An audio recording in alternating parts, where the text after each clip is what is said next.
So today we're going to talk about the hidden psychology behind burnout, the parts of the industry nobody wants you to know about. Hair is a marathon career, and psychologists consider jobs with high emotional labor some of the most burnout-prone careers. Before we jump into today's episode, I want to share an important lesson that became clear to me running my own business. Growth isn't just about skill, it's about having the right system. I know exactly how hard it is to juggle clients, staff, and strategy all at once, which is why I love Gloss Genius. It's the all-in-one platform every salon owner needs to scale. It doesn't just help you manage your day-to-day like other options. Gloss Genius actually does the work for you that you need to grow. Whether it's rebooking that brings clients back or automating marketing campaigns that fill empty chairs, this platform never stops looking out for you. An added bonus is that it actually is easy to use. So no where do I click moments for you and your team. Clients don't have complicated logins just to book an appointment. It's smooth, it's a smart design, and it works. If you've been looking for a way to do all of that, go to the link in my show notes and use the code Successful to get 50% off your first 2 months of their Gold or Platinum plan to see for yourself. Gloss Genius is all about growth and less busy work. All right, let's get into the episode. Hey friends, welcome back to the Successful Stylist Academy podcast. If you're new here, I'm Ambrosia, and this podcast is where we talk about the real side of building a career in the beauty industry. Not the Instagram version, not the highlight reel, the real version. And today we're talking about something that's coming up constantly in conversations with stylists right now: burnout. Specifically, burnout in your 20s. If you spend even 10 minutes in hairstylist communities online right now, like Reddit, Facebook stylist groups, industry forums, you will see posts almost daily from people saying things like, "I've only been doing hair 3 years and I'm already exhausted. I love hair, but I hate my schedule. Is it normal to feel like this is early in your career?" And I want to start by saying something really important. If you feel this way, you're not broken. According to the Professional Beauty Association, roughly 30 to 40% of cosmetology graduates leave the industry within the first 5 years. And we're actually seeing that number shrinking. We're actually getting closer to 3.5 years right now. So that's nearly half. Another workforce study found that over 60% of beauty professionals reported experiencing regular burnout or emotional exhaustion. So if you're feeling overwhelmed in this industry, I just want you to know that you're not alone. But the part I want to talk about today is actually how burnout usually isn't happening because stylists don't love hair. It's happening because no one teaches the career structure around doing hair. So today we're going to talk about the hidden psychology behind burnout, the parts of the industry nobody wants you to know about, and the things you can actually do to build a career that actually lasts. Because this career can be sustainable, but only if you understand how it really works. So let's kind of focus on the hidden psychology behind early burnout. Most people assume that burnout comes from working too much, but the reality is that burnout is usually a mixture of psychology, structure, and expectations. And there are 3 hidden pressures most stylists aren't aware of. First of all, the industry rewards overworking. So when you start doing hair, the advice you hear sounds something like, say yes to everything, take every client, work as much as possible, which this all sounds like hustle advice, right? But it actually creates these 10-hour days, no lunch breaks, answering client DMs at midnight, and feeling like if you slow down, you're somehow failing. So the industry accidentally celebrates exhaustion, and stylists wear these badges of honor like being tired is something that should be strived for. But the reality of this is that exhaustion is obviously not professionalism, and it's just flat out exhaustion. And I will say that this is something that I used to say. This is something that I definitely subscribed to, that you have to hustle harder, you have to do more, you have to, in order to earn more, you have to be there more, you have to say yes more. And there is a point to it that saying yes to the right type of clients, saying yes to things that align with you, saying yes to opportunity, that is one thing. But having no boundaries and saying yes to anything at any time and responding to clients at all hours of the night, those are things that can kind of leak into just taking over your life, your own personal life. And so we need to draw a little bit of a line here. The second thing is emotional labor is real. Behind the chair, you're not just doing hair, you're listening, managing expectations, comforting nervous clients, navigating difficult conversations, absorbing people's stories all day long. If you see 6 to 8 clients a day, that means that you're managing 6 to 8 emotional environments every single day. And psychologists consider jobs with high emotional labor some of the most burnout prone careers, and hair is absolutely one of them. Social media is also a third component. So, this is the hidden pressure of comparison here. 20 years ago, stylists were building their careers quietly. They were able to just pass out their cards, use referral recommendations, and let their books slowly build. And of course, clients back then, they were just going through word of mouth, and then they were using like Google reviews, and Yelp was something that was really big back then in order to drive traffic. Those are still funnels that you can work toward marketing your business and yourself behind the chair. But these days, there are so many loud places for clients to now discover you, and that can become incredibly overwhelming. So now when you open Instagram, you see 22-year-olds in luxury studios, stylists claiming 6-figure incomes, perfect blonding transformations, fully booked schedules, but many are not seeing what this timeline actually looks like. Many of these stylists have spent 10 to 15 years building clientele. So if you're 3 years in your career and you feel behind, you're actually not behind at all. You're just early in the game. And when you're looking at the comparison trap of what other people are doing and you don't have the context behind it, then it's really easy to fill in the blanks and consider yourself someone that would compare yourself to that person. So now let's talk about the structural problem that no one really is talking about. And this is the part that I am strongly aligned to right now. And that is because I want to see this 3.5 year cycle moving its way back up to 5+ years.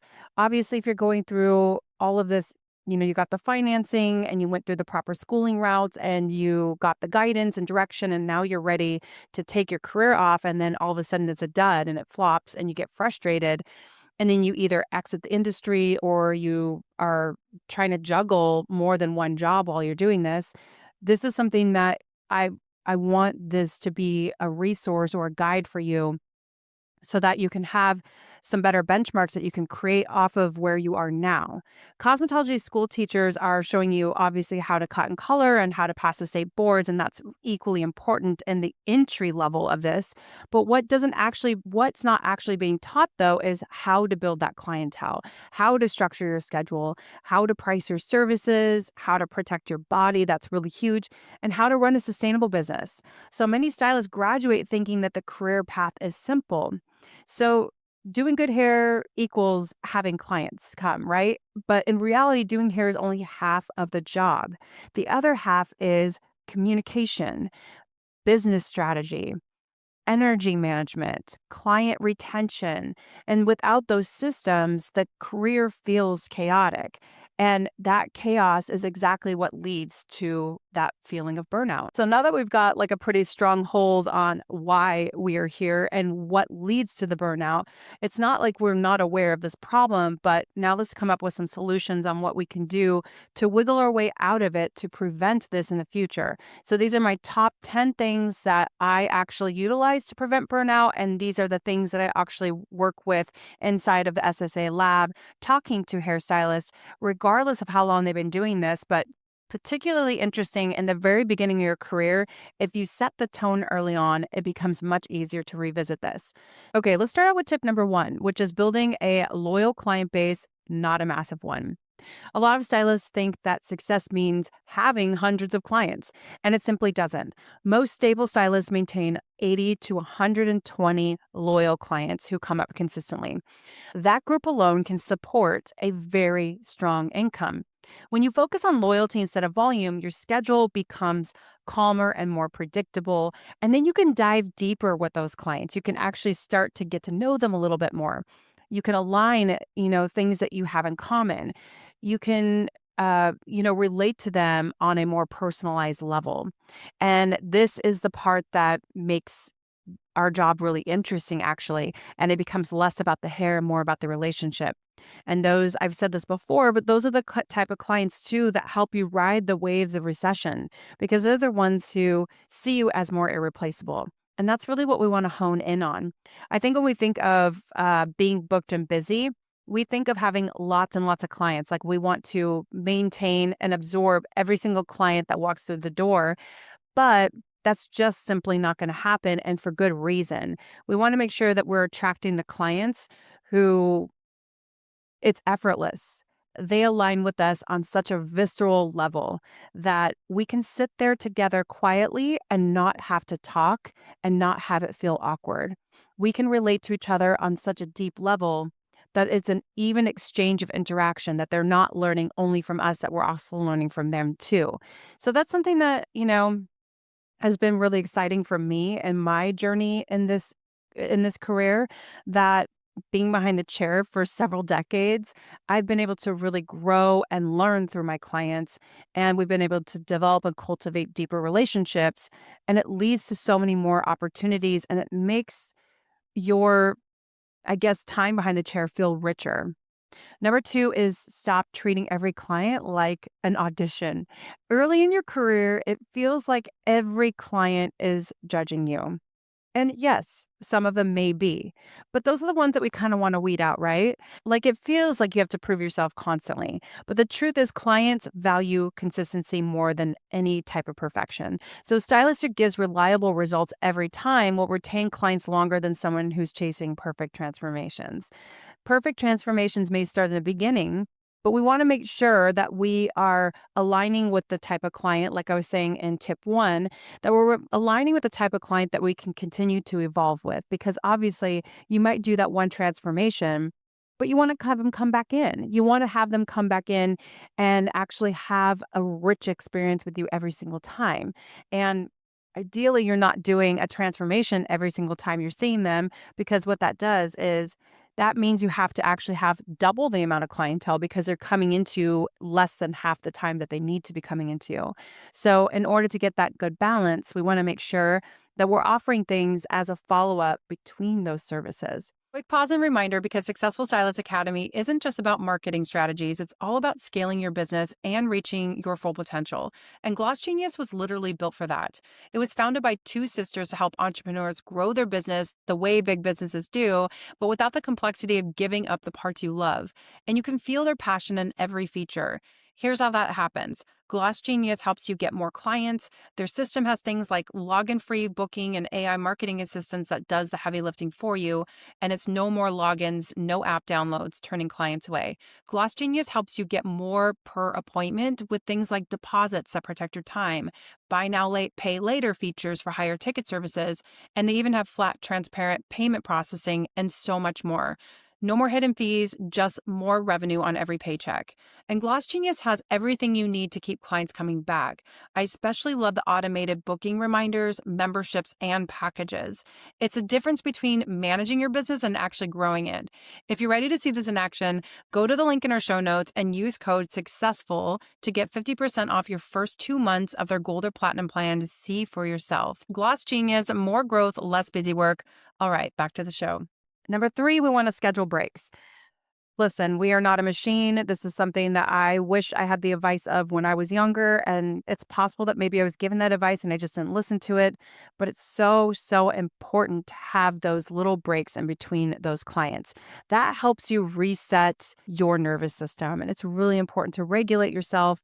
When we get in cycles of not having a pee break, not drinking enough water, not actually, eating snacks between clients, not just having a moment to sit down and decompress for a moment, that can compound throughout our day, throughout our week, throughout our months, and then years of that really can take a toll on our nervous system. And hairstylists who are skipping their meals and becoming weirdly normalized by this, your nervous system does need resetting. Every 10-minute gaps between clients dramatically lower your stress levels and help you stay focused. So actually eating your lunch and having your personal life not drained does improve your low blood sugar, and it actually makes you be more, I guess, connective. It actually helps you connect better to the clients because you've had a little bit of a reset between your clients. So there's so much value in that. And take my advice, please, that doing this early on in your career, you are not going to miss those 10-minute breaks between your clients. Either that or make your appointments slightly longer, and don't shrink those appointments. Just leave that extended time just in case you need it. And if you happen to finish up early, then guess what? You just gave yourself a sweet little break. Okay, number 4 is protecting your body early. Studies on hairstylists show high rates of shoulder, neck, and wrist pain compared to many other professions, of course. No surprise there. So start early with good shoes, stretching, strength training, proper posture, because shoulder pain at 25 is a warning sign, not a personality trait. And I can say to you right now, proper body stance, not slouching, using the hydraulic in your chair to move the chair up, moving the client's head when you need to instead of trying to get into tight spots. I can't tell you how many times I've seen younger stylists who are bending their body down or looking down on their clients or just holding themselves improperly because they're so focused on what they're doing. Use your mirror to your advantage, not just the mirror to see what you're doing with the clients and see what the body is looking like for the clients, but also look at your own body posture. And if you still aren't aware of it, then maybe just set up your phone on a tripod and look at yourself and watch like a time lapse and see what am I doing throughout the day. So try those out through some appointments and try to catch this early on in your career, because that is going to be really major and setting up those building blocks for yourself in the future, not just on your body, but also on the longevity of how you can perform behind the chair as well. Number 5, learn the business side of hair. I can't implore this enough. Understanding your pricing, consultations, client retention, rebooking will stabilize your career far more than any hair cutting technique ever will. Hair, yes, hair is an art, but it's also a business. And the more you understand these things earlier on, like the retention, rebooking, consultations, and all that stuff that we like to talk about in SSA Lab and on Successful Stylist Academy, those are the things that are really going to nurture that long-term success rate behind the chair. And it's also what's going to help you elevate your craft and yourself as a person behind the chair. Listen, I didn't come out of the womb understanding how to communicate. This is all stuff that I had to build over time. I promise you I didn't talk like this when I was in my 20s, but I was developing this in my 20s. And that's a reason why everything has become so much easier. I have a wait list of, several dozen people all the way out in April right now. Now, I'm not saying this is a flex. As a matter of fact, if you are in that position where you are booked several months out and a wait list on top of it, that just means that you actually need to lift up your prices or you need to raise your prices, right? So, the reason why I'm sharing this with you is that when you have loyal clients and you build up that rapport and that long term relationship with your clients, that makes loyalty skyrocket. It goes through the roof. Okay, we're trucking right along. We're going to go right into number 6. Number 6, don't jump into booth run early unless you have proper guidance. I actually have a mentorship program that's 6 months long, and that is incorporated with the rent. That's incredibly unusual. But if you're going to do it, make sure that the mentor really has a lot of merit behind them. It's very dangerous to do this early on in your career. So if you're going to jump into booth rent early on, make sure you have proper mentorship and that they actually have stats or like some credibility behind them in order to know that you're actually in good hands. Independence is really hard, right? And without consistent clientele, that can create added stress. There's nothing wrong with spending time in a structured salon environment while you're building your skills and your client base. Just make sure that they are looking out for your best interest and that they have a proper structure. They, as in the salon owners, have proper structure behind what it is that they're teaching you. I can't tell you how many times I talked to a stylist who early on their career, they joined an apprentice program. I'm using air quotes if you can't see me, an apprentice program, only to find out that it was an assistant program. Some of you probably listening to this and shaking your head, yes.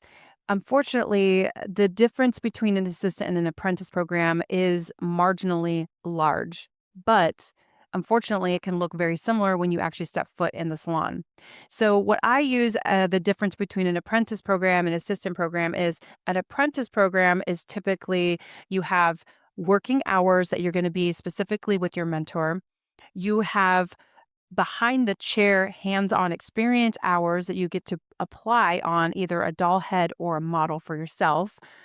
You might even go as far as having test outs where you are being timed and you have your mentor by your side who's there to help you answer questions.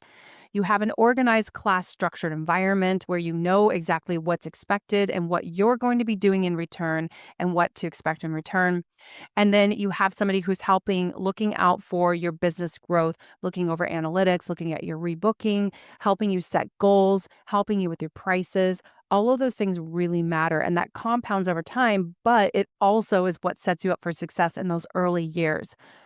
An assistant program is very different. That is where you are standing with a mentor or a senior stylist and you're handing foils, you're sweeping hair, you're listening and observing to consultations, but your hands are not getting in hair as much.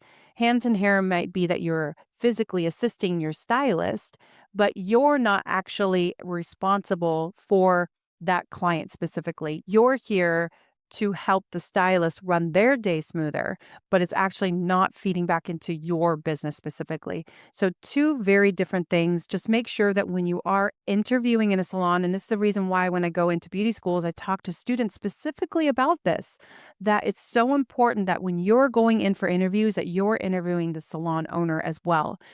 And if a salon owner promises you the world, ask them to see a format of it. Ask them for a printout. Ask them for something to see, okay, can I see this broken down into weeks? The more organized the salon owner is, the more beneficial it is for you and the more it helps you really trust. And this is the sad part about it. There are a lot of salon owners that promise the world and maybe they have every intention of doing it, but they just haven't built it yet. And trust me on this, you do not want to be on that plane while they're building it because that makes you the guinea pig. And guess what? That also means that your chances of success are very 50-50. And that's not really good odds, right? To start out your career. Moving into number 8, enforce your policies early on. Late cancellations and no-shows are one of the fastest ways to build resentment in this job. Policies protect your time and your income, and professional boundaries reduce emotional exhaustion as well. So obviously, when you're setting up these cancellation policies ahead of time, ideally, you're working for a salon owner that already has it in place. You would be surprised by the amount of salon owners that don't actually have this enforced. They talk about it, they may even have the form online, but they don't enforce it at the end of the day. So you need to make sure that if you're working for a salon, that the owner of that salon or your mentor actually is enforcing it. And if you're independent, then please, by all means, make sure that you have the literature of it on your website, that you have it in email reminders, that you text it to your clients, that it is seen everywhere. So that way, if a client tries to push back, then that actually protects you more. Number 9, set emotional boundaries with clients. You can care deeply about your clients without carrying their lives home with you. You are a professional service provider. You're not their therapist. As much as we try to pretend to be a therapist, as much as we make jokes about being their therapist, please leave it at the door. If you can't withstand the emotional bandwidth of somebody who is bringing a lot of things to you behind the chair and you don't know how to deal with it, then you should be placing your boundary there and just saying, if you don't mind, I really love listening to this. I'm not the best about giving advice, or try to change the subject to make it a little bit lighter. Or you can simply say, I'm sorry you're going through that. You don't have to be there to be their therapist or psychologist. You don't have to give advice. And I would actually say it's better to not give advice. Now, I know it's easier said than done, and I'm the one who does blur the lines a little bit, but I'm also really good about not bringing it home with me. I have found that the more vulnerable I become to the client, the more vulnerable they become to me.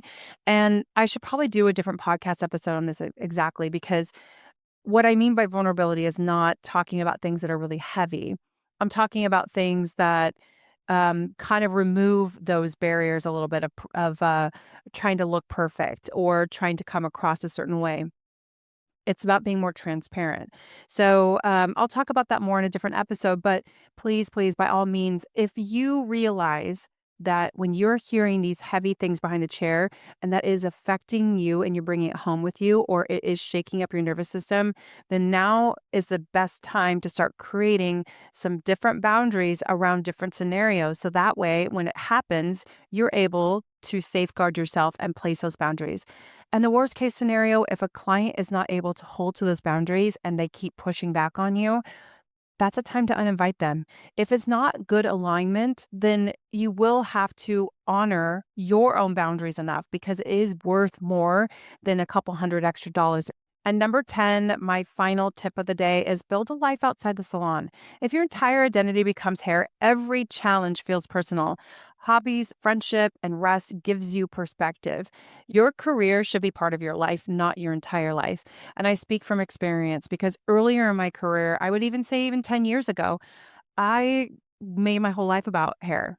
And I realized I didn't really have my own personal identity outside of hair.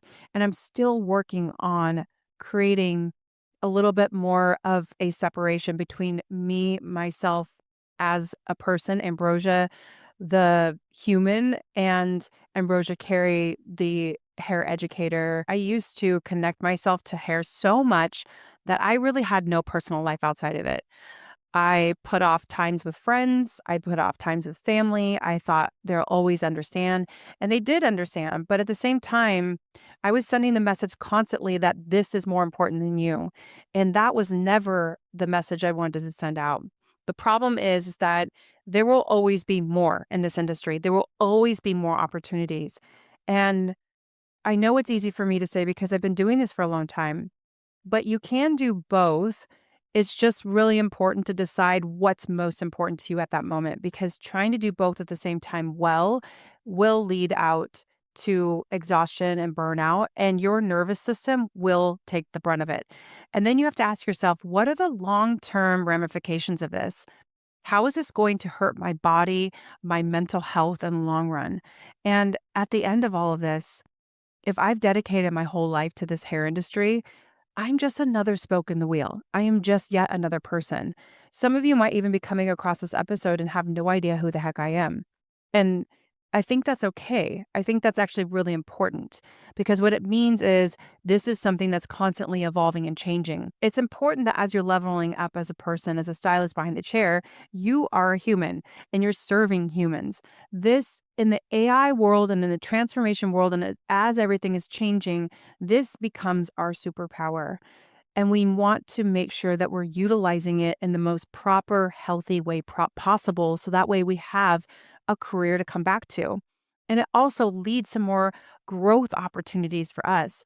This is what makes everything feel more purpose bound and more eternally happy, because that's what we really want in the long run of this, right? I mean, we do want to have a healthy, happy career. We want to make money, but we also really want to have connections that feel good. And we want to align with the right kind of people. We want to have more opportunities to grow. And this is the exact template to do that. So I really hope that you enjoyed this episode. I just want to say something with love. If your career strategy right now is working nonstop, skipping meals, or comparing yourself to Instagram, I just want to say this.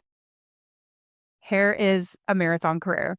It's not a 3-year sprint. The stylists who last 20 plus years are not the ones who burn the brightest early. They're the ones who build sustainable systems. Burnout in your 20s is rarely about loving hair. It's about lack of structure, lack of boundaries, lack of business education, and unrealistic expectations. This career becomes sustainable when you build loyal clients, protect your schedule, understand your numbers, and stop trying to prove yourself constantly. So longevity beats intensity every single time. And if you're listening to this thinking, okay, but how do I actually build those systems? That's exactly why we created SSA Lab. SSA Lab is a membership where stylists learn the things constantly that cosmetology school never taught us. So that is how to build sustainable clientele. It's how to price services confidently. It's how to structure your schedule. It's how to grow your income without burning out. It's not just education, it's actually mentorship and community. So you can learn more about the SSA Lab in the show notes. And if you're ready to stop feeling like you're figuring this career out alone, I would love to see you inside of it. I want to continue to encourage you to dream big, set goals, and take action. And I can't wait to talk with you next week. Today's episode is sponsored by Pharmagel, a clean and sustainable skincare line of over 35 years that commits to using safe and natural ingredients to deliver effective results. Visit pharmagel.net and use code SSA15 to earn 15% off your happier, healthier skin.